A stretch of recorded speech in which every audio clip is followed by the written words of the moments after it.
Hello, my name is Rayleigh and I like to build in The Sims 4. Today we have a rare thing happening where a video had to get split in two. Normally I am able to compile everything into one easy to consume video, but with this build it was just such a technical and difficult exterior and then such a massive interior that I felt like for all the things to be shown that I wanted to share, I should just do two videos. So here we are, part two. This is all furnishing. This is all interior. If you watched the last video, you heard me talk about what led to this build, but if not, let me recap for you. I love trying to build complicated things in The Sims. I think it's really satisfying and works your brain muscles. So I do it often. And this build was inspired by this crazy modern building that I found on the internet. I'll have a photo of it posted, maybe. Last time I forgot to do it, so who knows. But it has a bunch of crazy angles that you just can't really accomplish in The Sims. And so when I have a build like that I want to recreate, I try to do my best to keep the same feeling and some of the same details to mimic it while building something new, essentially. And I almost prefer that than a perfect recreation because it feels like it's mine. The back of this build was made purely by my own imagination and the interior was all me. And I mean, yes, it was birthed from an idea of a building, but it's definitely different in its own thing. And that's satisfying. I like that. So let's talk about how big this build is. I realized when doing the voiceover for my last video that this house, because it is a house, has 3 living rooms. Wait. No, sorry. It technically has 4 living rooms. Jesus Christ. It has 4 living rooms. So we've got a living room on the main floor right when you walk in. There's more of a family room type of space in the downstairs. It's got a TV and a bunch of bookshelves. There's piano down there. I guess if we had pool tables, I would put a pool table there. It's very much a sorry, I just got an email and now I'm distracted. It's very much more of that's a romping room. I don't know how you're supposed to say it, whatever. And then there's a family room on the second floor. I used all the levels for this build to get the tallest, to get the roof. I had to fake it with half walls because it's such a tall build. The floor with most of the bedrooms has a family room area too. There's a stereo in there and there's a computer desk and it's next to the gyms. There's a gym, home gym. I figure if someone has a house this big, they're not driving to the gym. But I am building a spa in this neighborhood so I don't know, maybe that makes the spa useless because people in these crazy houses, they're gonna have a personal trainer come to their own home. You know what I mean? Anyway, there's 3 bedrooms. The master bedroom is actually the smallest, funnily enough, because the wing that I put it in, it was just the shape of it was so challenging. I'm drawing the floor plan here, and you can see that it changes quite a few times because it's a weird shape and it was hard to figure out what the spaces were and what I wanted. I knew I wanted this to be a family home. That was really important to me because I feel modern homes don't always think about families and they don't necessarily think of kid-friendly spaces. So I wanted it to be kid-friendly-ish. I mean, it's giant glass windows and kind of short balcony ledges, but it's fine. Kid-friendly. What else does this? Oh, it has a laundry room.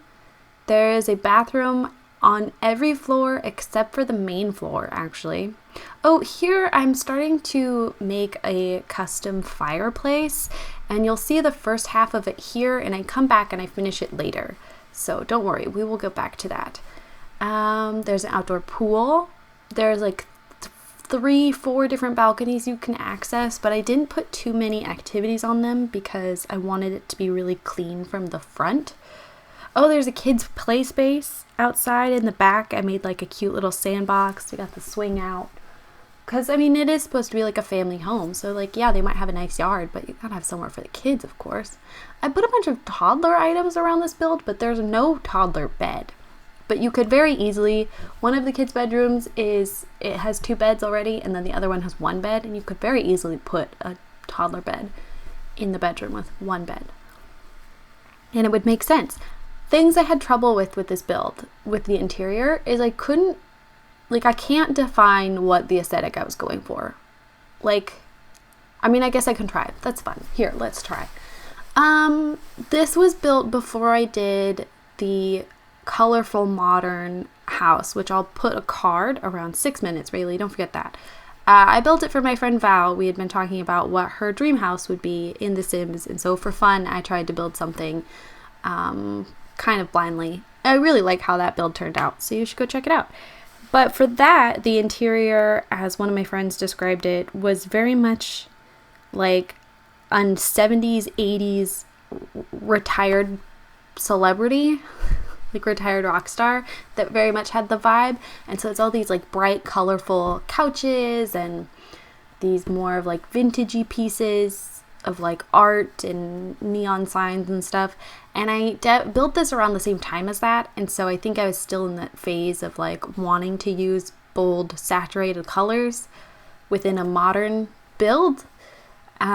So you will see that. You will see it's very colorful, but not like, I feel like sometimes colorful gets associated with like bohemian or kiddish or what is it, like kidcore or something. It's not, I don't think it falls in line with any of that. I think it's colorful, but like, I don't know. Lately I've been trying to build things that look high-end. Things that would be in like Architectural Digest. That's been like my interest recently. And I feel like this is the type of interior where it's clearly styled, it's clearly done on purpose, but they have kids and they chill at home. It's not a museum, but it's not IKEA. Does that make sense? I think, how much do we care? We don't. The cares are gone.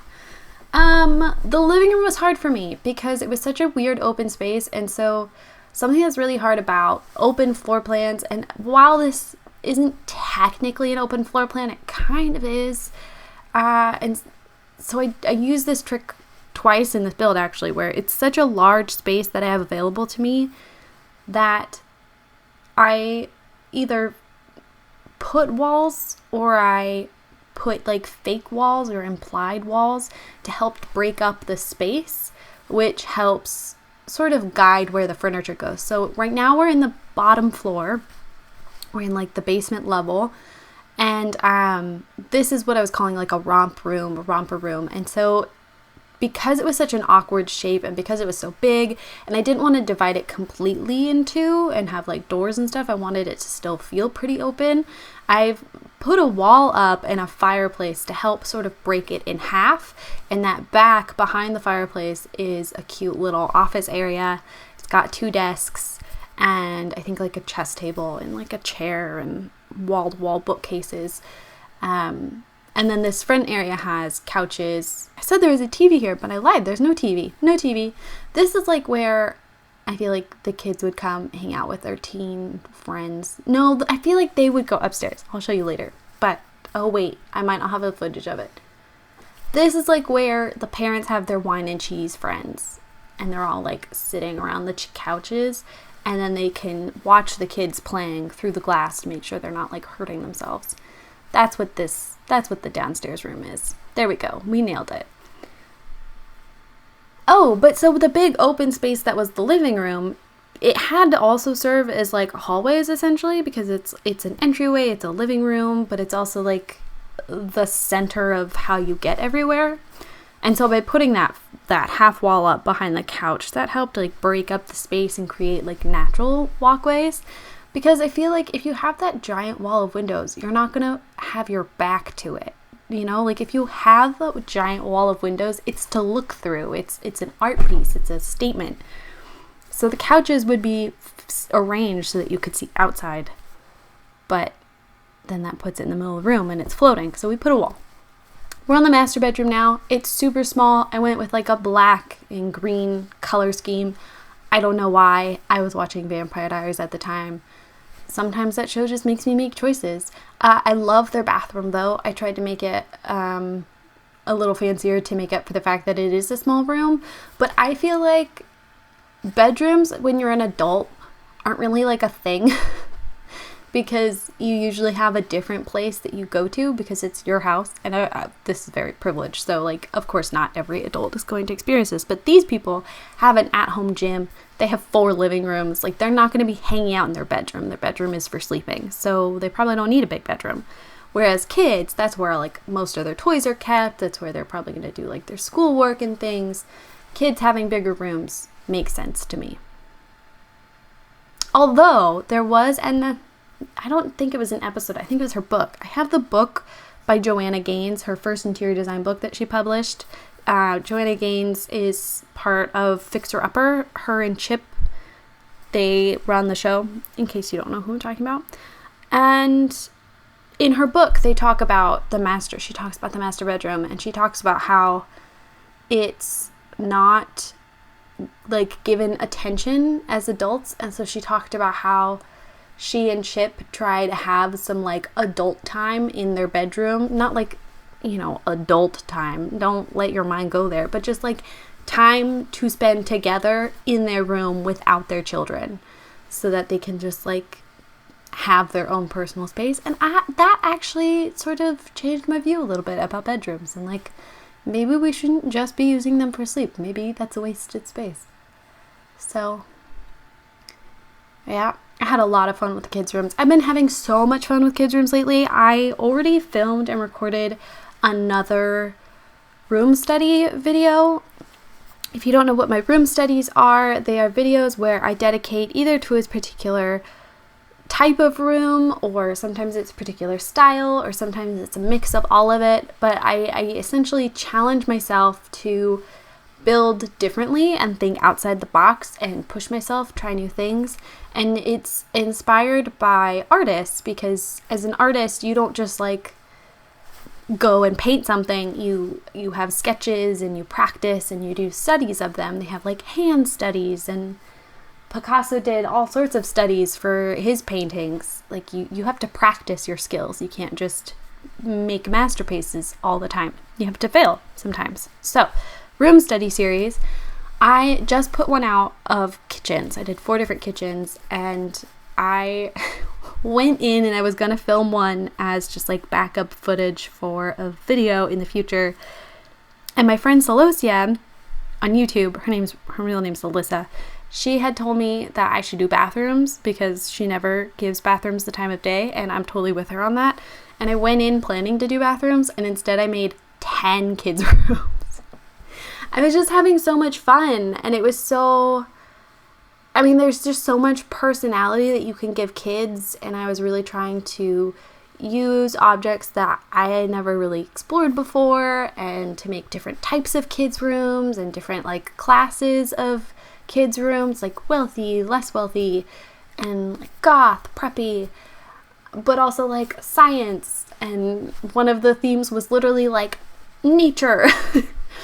And it was really fun. I've been having, like, way too much fun. And it was definitely inspired to do that after building this build, because I had so much fun in these kids' rooms. So that first kids' room you saw me build, I was initially trying to make a completely purple room, but it very quickly turned into purple, pink, yellow, blue, because I had just gotten Nifty Knitting and I wanted to use those items. They are perfect for kids' rooms. They're, like, slightly bulky, and they remind me a little bit of, like, IKEA-esque kids furniture. It's absolutely perfect for kids stuff. So if you feel like your kids items are lacking, I definitely recommend Nifty Knitting, ironically.